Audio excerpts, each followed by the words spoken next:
ഒരു രക്ഷയില്ല. കണ്ടു നോക്ക്. നീ എന്നോട് മിണ്ടിയിട്ട് കാര്യം എന്നാന്ന് പറ റിജി. ഞാൻ ഭയങ്കര ഡിസ്റ്റർബ്ഡ് ആണ്. ഒന്ന് പറ റിജി. 2 ദിവസം മുമ്പ് എന്റെ ബർത്ത്ഡേ ആയിരുന്നു. റിജി, ഇതൊക്കെ ആരെങ്കിലും വേണമെന്ന് വെച്ച് മറക്കുവോ? പക്ഷെ ഞാൻ മറന്നു.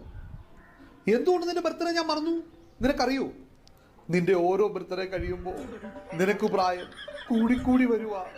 നിനക്ക് പ്രായമാകുന്നത് എനിക്ക് ചിന്തിക്കാൻ പോലും കഴിയുന്നില്ല റിജി. നീ എന്നും എന്റെ പഴയ കുഞ്ഞ, എന്റെ കളിക്കൂട്ടുകാരി. വീണ് ആ ഒരു ചിന്ത എന്റെ മനസ്സിൽ നിന്ന് കളയാൻ വേണ്ടിയിട്ടാണ് ഞാനത് മറന്നത്. ഇനി അത് വേണ്ടെങ്കിൽ ഞാൻ പറയാം ഹാപ്പി ബർത്ത്ഡേ. നിങ്ങളുടെ മനസ്സിൽ ഞാൻ ആ പഴയ കുഞ്ഞായിരുന്നോട്ടെ, നിങ്ങളുടെ കളിക്കൂട്ടുകാരി.